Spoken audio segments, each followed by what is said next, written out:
안녕하세요. 저는 천주교 한마음 한몸 운동본부 자살예방센터장 차바오나 바오로 신부입니다. 저희 생명을 살리는 자살예방 지침서 천주교 편의입니다.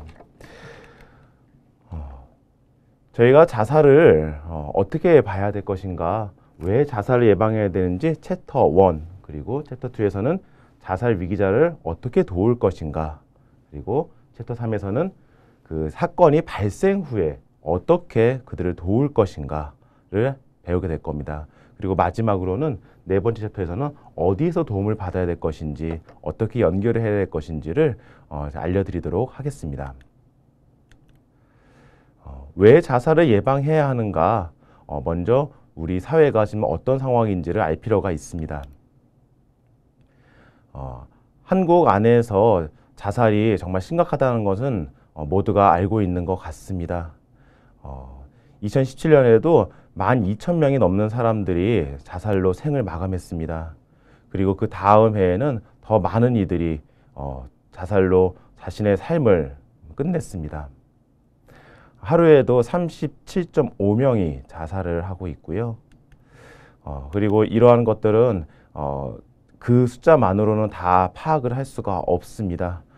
왜냐하면은 이렇게 실제로 자살한 숫자만 13,000명 이상이고 자살인지 모르는 죽음도 그보다 훨씬 많이 있습니다. 그리고 이른바 실패라고 말할 수 있는 자살 실패자들도 그보다는 더욱 더 숫자가 많습니다. 그리고 실제로 자살을 행동으로 옮기지 않더라도 생각을 가지고 있는 사람들은 그보다 훨씬 많이, 저희가 추정도 할 수가 없는데 약 100배 이상은 많을 거라고 생각을 하고 있습니다. 그렇기 때문에 이로써 영향을 받는 사람들은 우리 국민 안에서 5% 이상은 된다라고 봐야 할 것입니다. 실제로 자살을 한 사람들 주변의 사람들에게는 굉장히 큰 영향을 미치고요. 그리고 실제로 자살을 실패하더라도 그 영향이 미치는 영향은 비슷합니다. 그로 인해서 겪는 그 고통은 사실 우리 국민 안에서 아주 많은 숫자가 그에 해당된다고 할 수 있겠습니다. OECD 국가 중에서 자살률 1위 국가에 대한 오명은 많은 분들이 들어보셨을 겁니다. 2배 이상의 자살률을 대한민국이 지금 보여주고 있습니다. 특히나 그 중에서도 한국 전체의 사망 원인의 5위가 바로 자살입니다. 얼마 전까지만 해도 4위였는데 그래도 많은 노력 끝에 그게 5위로 떨어졌는데 저희 자살 예방 활동가들은 그것이 그래도 성과가 있는 것이 아닌가라고 생각하고 있습니다. 하지만은 10대, 20대, 30대 사망 원인의 1위는 당연히 압도적으로 자살입니다. 그리고 40, 50대도 그 사망 원인이 자살이 2위입니다. 더구나 남성의 자살률은 여성의 2.6배입니다. 훨씬 많은 수의 남성들이 자신의 생명을 스스로 끊고 생을 마감하고 있다라고 할 수 있겠습니다. 자살의 원인으로는 경제적 어려움이 많은 부분을 차지하고 있습니다. 사실 외로움, 고독, 그다음에 가정 불화, 그다음에 질환, 장애 같은 경우에도 이 경제적 어려움에서 파생되는 것이라고 말할 수 있겠습니다. 자살의 충동 유발 원인으로는 10대에는 성적, 그다음에 전학 문제, 그 문제들이 있고요. 20대, 30대에도 직장을 잡아야 되고, 그리고 또 이 경제적인 어려움들이 큰 원인으로 작용하고 있습니다. 40대, 50대도 마찬가지입니다. 가정적인 불화들이 일어나고 그것이 경제적인 문제로서 이루어지는 경우가 많습니다. 60대 이상의 자살률은 OECD 국가 안에서 평균의 3배 이상을 지표를 보여주고 있습니다. 70대, 80대의 어르신들이 우리나라에서 정말 많은 분들이 스스로 목숨을 끊고 있다라는 의미입니다. 그것이 우리 사회에서 어떠한 의미인지를 우리가 좀 생각해 볼 필요가 있습니다. 거기에는 경제적 어려움도 있지만은 질환적 장애, 몸이 아픈 것도 큰 역할을 합니다. 사람에게 있어서 신체적인 그런 질병이 얼마나 많은 그런 인격을 훼손을 시키고 그리고 또 삶을 힘들게 만드는지를 우리가 간과해서는 안 된다라는 것입니다. 이렇게 자살률 급증 원인으로는 지나친 경쟁, 성취 지향, 급격한 사회 변화, 숙명 경시 풍조, 공동체 의식 붕괴, 정신질환의 증가 등 이런 많은 것들이 우리 자살률을 증가시키는데 원인으로 꼽고 있습니다. 그 중에서도 급격한 사회 변화를 말할 수가 있습니다. 급격한 사회 변화라고 하는 것은 사회가 너무나 빠르게 변화하다 보니까 세대 간의 대화가 되지 않는다는 것을 말합니다. 부모와 자식 간에 그리고 또 손주와 그 조부모 사이에 대화가 되지 않을 때 그 가정은 서로 따로따로 뿔뿔이 흩어질 수밖에 없습니다. 이렇게 같은 학생끼리 안에서도 세대 차이가 난다고 말할 정도로 우리 사회 급격한 그런 변화를 유지하고 변화가 되고 있는데, 그렇기 때문에 이런 유대감을 단절시키고 더욱더 소외감은 증가하고 있기 때문에 이것들이 자살을 부추기는 원인으로 볼 수 있습니다. 또한 가치관의 혼란도 말할 수 있습니다. 지나친 경쟁이라고 했습니다. 이 경쟁이 나중에는 가족 안에서도 심지어 형제들 안에서도 경쟁을 하고 또한 경쟁을 하지 않아야 될 부분에서까지도 경쟁을 하는데, 이 모든 것들은 물질 만능주의에서 나오고 있는 것들입니다. 그리고 이런 급격한 사회 변화 안에서 개인이 그 변화를 따라가지를 못합니다. 도저히 나는 따라갈 수 없는 사람이라 될 때 그 우울감 그리고 정신적인 질환이 증가할 수밖에 없는데, 이것도 마찬가지로 원인이 될 수 있겠습니다. 그리고 지지체계 약화라고 하는데, 예전에는 서로가 서로를 보호해 주었던 그런 울타리들이 무너졌다라는 것을 의미합니다. 가족들이 서로 지켜주고 그리고 서로의 버팀목이 되어줬지만 그것이 이제 무너지면서 그들을 지켜주는 울타리가 사라졌다는 것이죠. 그리고 자아기능 약화라고 하는데, 우리 함께 살아간다는 사람들, 공동체적 정신, 이웃 사람에 대한 그런 관심들이 이제는 사라지고, 그리고 이 어려움이나 그런 고통들을 나 혼자서 헤쳐나가야 된다는 것이 지금 사람들 머릿속에 깊이 박혀 있는 것들입니다. 이런 것들 또한 마찬가지로 사람들을 스스로의 그런 극단적인 선택을 하게 하는 부추김을 만들고 있습니다. 생명과 자살 예방에 대한 저희 종교의 가르침입니다. 가톨릭 교회의 자살에 관해 이해를 말씀드리고 싶습니다. 가톨릭 교회는 자살을 어떻게 바라보는가? 그 시작은 아우구스토 성인부터 시작을 해가지고서 토마스 아퀴나스로 이어지는 그런 흐름을 볼 수가 있습니다. 아우구스토 성인 같은 경우에는 자살이라고 하는 것은 십계명을 가지고서 스스로를 살인하는 것이다 라는 이야기를 했습니다. 하지만은 그 당시에 그 좀 맥락을 좀 짚어볼 필요가 있습니다. 당시에 초세기 교회 안에서 순교에 대한 열망이 너무 큰 나머지 이런 자살로까지 이어지는 것을 막기 위한 아우구스티노의 생각이었기 때문에 그렇습니다. 또한 마찬가지로 당시 그리스도교가 아닌 이교도에 의해서 이게 지배당하는 상황이 있을 수가 있는데, 그러고서 이제 이교도들이 물러가면은 그 치하에 있던 여성들에게 정조와 순교를 이야기하면서 자결을 강요하는 그런 것도 있었습니다. 그렇기 때문에 아우구스토 성인은 십계명을 가지고서 교리로서 스스로 자살하는 것은 안 된다, 스스로를 살인하는 것이라고 분명하게 천명하였던 것입니다.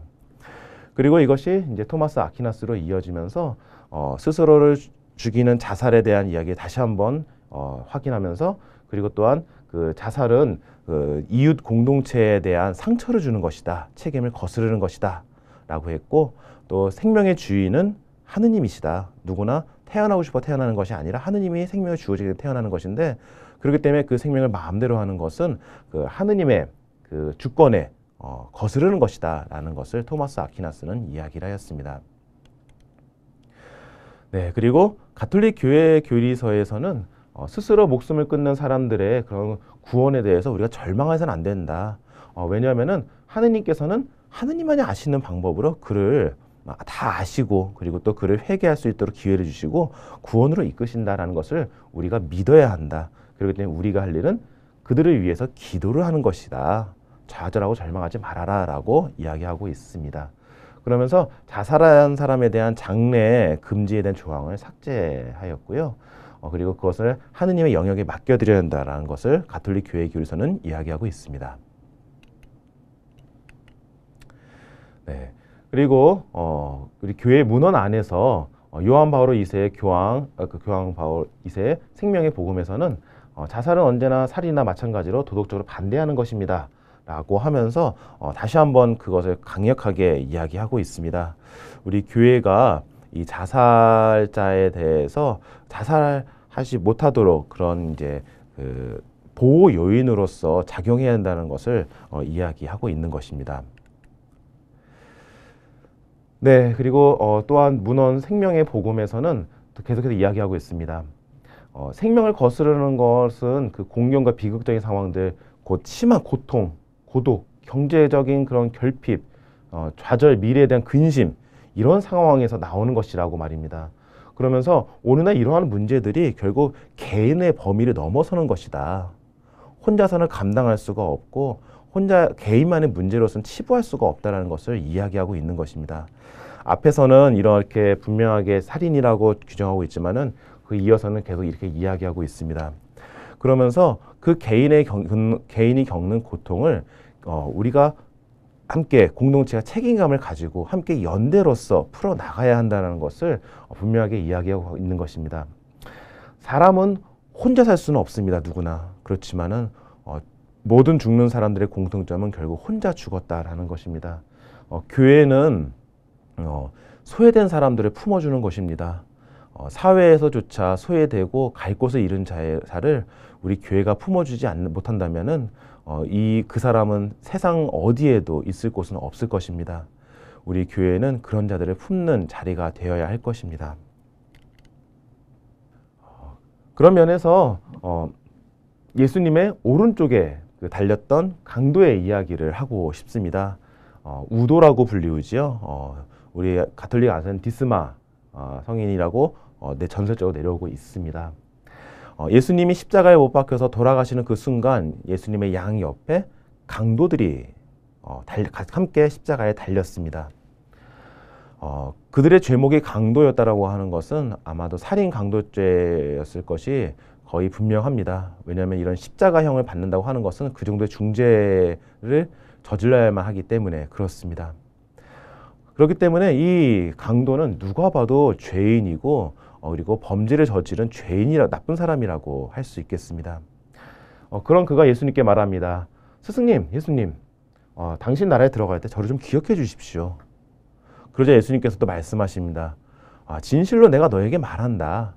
너는 오늘 나와 함께 낙원에 있을 것이다 라고 이야기를 하십니다. 이 강도는 비록 죄인이었지만은 예수님과 함께 그날 하느님 나라로 갔습니다. 그런데 이것을 가지고서 예수님, 그건 너무 부당한 일이 아닙니까? 라고 어떻게 말할 수가 있을까요? 그 강도에 대한 구원은 하느님의 몫이라는 것입니다. 그리고 우리의 몫은 다른 곳에 있습니다. 저 사람이 강도가 될 때까지, 저 이웃이 강도가 될 때까지 왜 우리는 그것을 몰랐을까? 왜 우리는 그를 그대로 두었을까라는 책임감을 갖는 것이 우리의 몫이라는 것입니다. 그리고 또한 남겨진 저 강도의 가족들은 어떻게 살아갈 것인가? 우리가 저들을 돌봐야 될 것이며 또한 그와 비슷한 사람이 없는지를 찾는 것이 우리의 몫이지 그의 구원을 가지고서 단정 짓는 것은 우리의 몫이 아니라는 것입니다. 자살자도 마찬가지입니다. 그가 그런 선택을 해서 스스로 목숨을 끊었지만은 그에 대한 구원은 하느님께 맡겨드리고 우리가 할 것은 그의 구원을 위해서 간절히 자비를 청하는 것, 그것이 우리의 몫이라는 것입니다. 그리고 그가 그렇게 혼자서 고통에 내몰려서 그 고통 속에서 죽어갈 때까지 왜 우리가 알아채지 못해줬는가 라는 그런 책임감을 갖는 것이 첫 번째입니다. 그리고 두 번째는 그와 비슷한 사람이 또 있지 않을까 찾아 나서고 그와 함께 있어주는 연대, 이것이 두 번째입니다.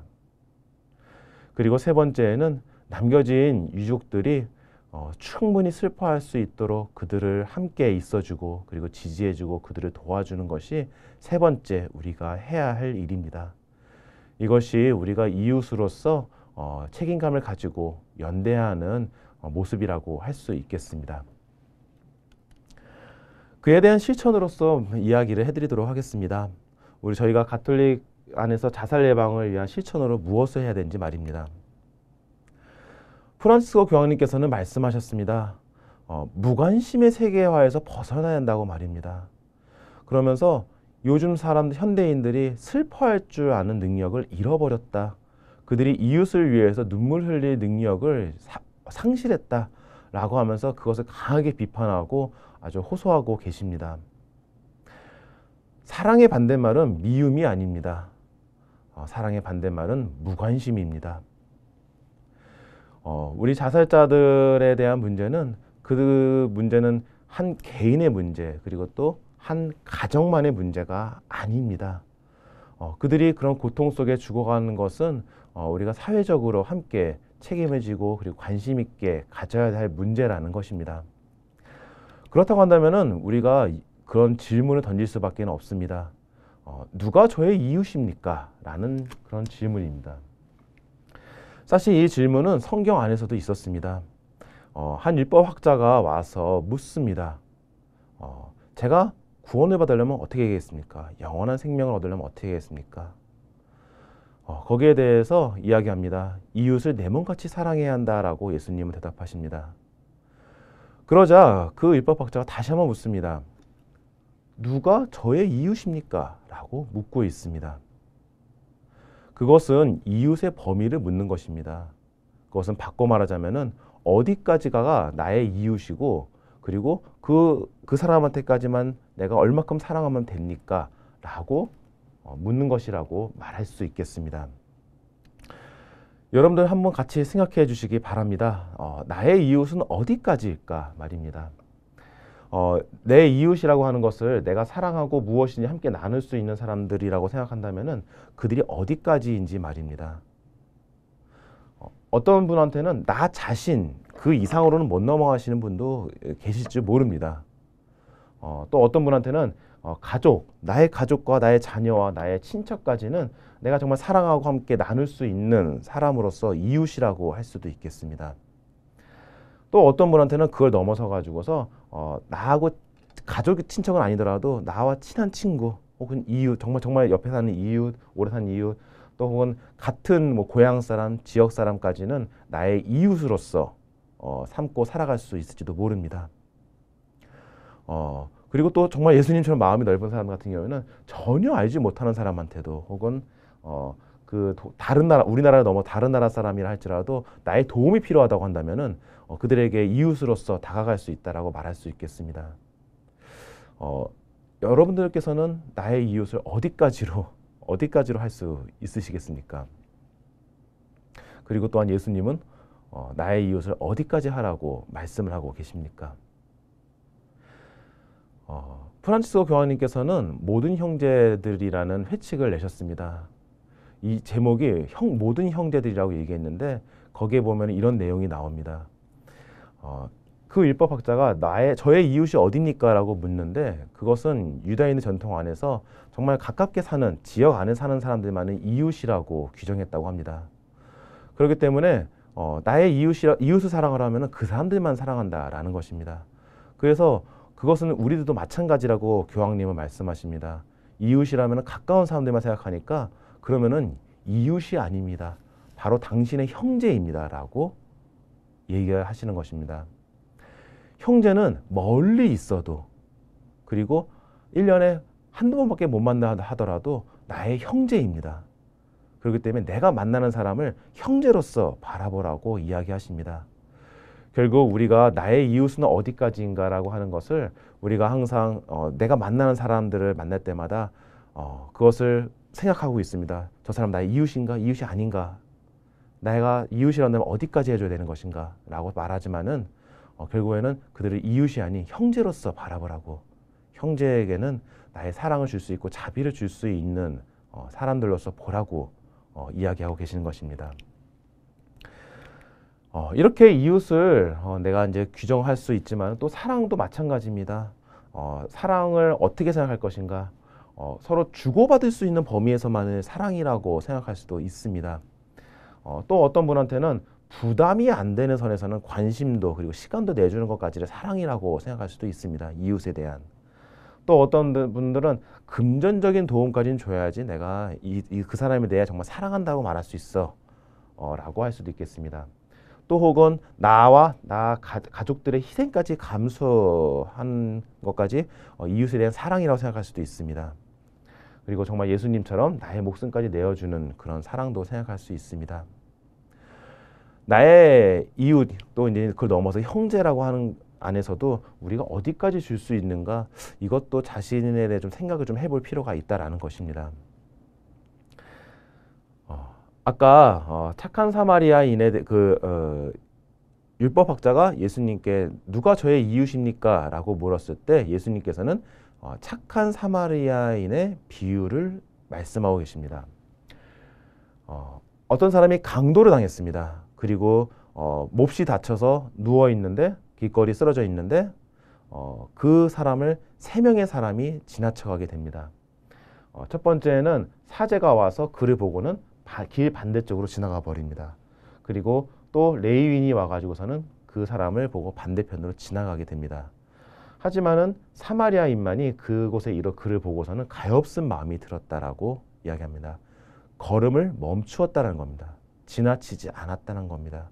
그것은 보다라는 말로 할 수 있겠습니다. 본다라고 하는 것은 단순히 눈으로 본다는 것이 아닙니다. 그것은 무엇이 더 중요한지를 파악하고 그리고 선택하는 일이라고 할 수 있겠습니다. 아까 지나쳤던 사제와 레위도 다 이유가 있습니다. 왜냐하면 그 사람을 데리고 가다가 만약에 그 사람이 죽기라도 한다면은 그는 성전에서 봉사를 할 수가 없습니다. 왜냐하면 죽은 사람의 시체를 만지거나 피를 만지면 부정이 타서 제사를 지낼 수 없기 때문에 그렇습니다. 그들도 충분한 이유가 있었습니다. 왜냐하면 그들은 성전에서 일하는 사람들이었기 때문에 그렇습니다. 하지만은 그들은 무엇이 더 중요한지를 선택하고 판단했어야 했습니다. 결국 하느님께 봉사한다고 하는 것은 하느님을 기쁘게 드리는 건데 어느 것이 더 하느님을 기쁘게 드리는 것인지를 판단하고 선택해야 하기 때문에 그렇습니다. 하느님께서는 제사보다는 죽어가는 사람의 생명을 살리는 것을 더 기뻐할 것이 분명한데도 불구하고 그들은 보지 않았습니다. 그것은 명백한 위선입니다. 마찬가지로 나와 만나는 사람들 중에서 내가 만나는 사람들 분명히 위험성이 느껴질 때가 있습니다. 하지만은 나도 내가 해야 할 일이 정말로 많고 내가 신경 쓸 일이 정말 많고 내가 아니라도 도울 사람이 있지 않을까라는 그런 생각이 들 때가 있습니다. 하지만은 분명 말씀드리고 싶습니다. 그를 보았다면 정말 그를 보아주십시오. 그리고 이 사람이 위험하다고 느껴졌다면은 그 사람을 선택하고 그리고 그 사람이 정말로 지금 이 순간 그 어떤 것보다 중요하다라고 그를 보아주시기 바랍니다. 사마리아 사람도 내 갈 길이 굉장히 바쁘고 또 여기 있다가 나도 강도를 당할지도 모르고 그리고 이 사막에서 그 광야에서의 위험성이 있고 이 사람을 데려감으로써 내가 앞으로 질 책임들 그 많은 것들이 떠올랐지만은 지금 그 순간 그를 보았고 그를 선택했고 그가 가장 중요하다고 그는 분명히 결심을 했던 것입니다. 그는 지나치지 않고 보았습니다. 그리고는 그에게 다가갔습니다. 여행하던 사마리아는 그가 있는 곳에 이르러 그를 보고는 가엾은 마음이 들었다고 합니다.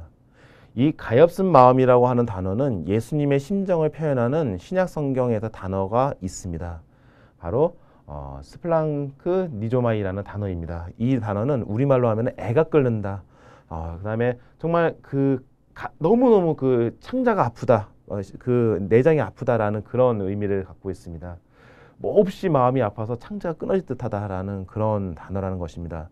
그가 그를 보고서 가엾은 마음이 들었다라는 것은 그의 마음이 애끓었다라는 것입니다. 그를 보고서는 그들 자살자의 고통에 있는 이들과 함께 있어주는 방법은 이야기를 잘 들어주는 것입니다. 어쩌면 유일한 방법입니다. 그들의 이야기에 애가 끓고 그리고 그의 심정에 함께 마음이 아파하고 함께 그에 공감하면서 함께 있어주는 것, 그것이 그들을 살리는 유일한 방법이라고 할 수 있겠습니다. 그리고는 그를 함께 돌봐주었습니다. 함께라는 말이 중요합니다. 그에게 다가가서 그래서 그의 상처를 싸매고 그를 여관을 데려간 다음에 여관 주인에게 돈을 주면서 이 사람을 잘 돌봐달라고 이야기를 합니다. 그리고는 돌아올 때 비용을 갚아드리겠습니다라고 이야기했습니다. 우리가 자살의 고통 속에서 있는 사람들에게 이야기를 잘 들어주고 함께 할 수 있습니다. 하지만은 나의 영역이 확실할 때가 있습니다. 이제는 능력적으로는 안 될 때도 있고, 그리고 정말로 이제는 사정적으로는 내가 아무리 이 사람을 돌봐주라 하더라도 한계가 있을 수 있습니다. 왜냐하면은 결국 이 사람을 돌보는 것은 혼자서 할 수 없기 때문에 그렇습니다. 그렇기 때문에 우리들도 이 사마리아인이 여관 주인에게 이 사람에게 맡기고 떠난 것처럼 다른 사람에게 연결해 줄 필요가 있습니다. 전문가에게 연결을 시켜주고 이 사람을 함께 돌볼 수 있는 사람을 찾아서 이 사람을 함께 돌볼야 한다는 것입니다.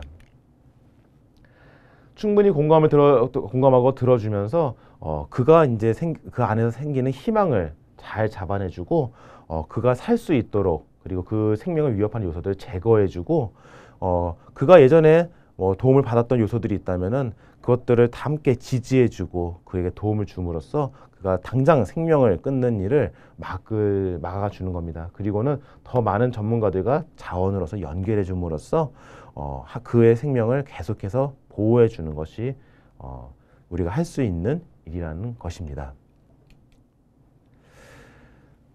그 율법학자가 누가 너의 이웃이 되어주었느냐라고 했었을 때 그는 말합니다. 그에게 자비를 베푼 사람입니다.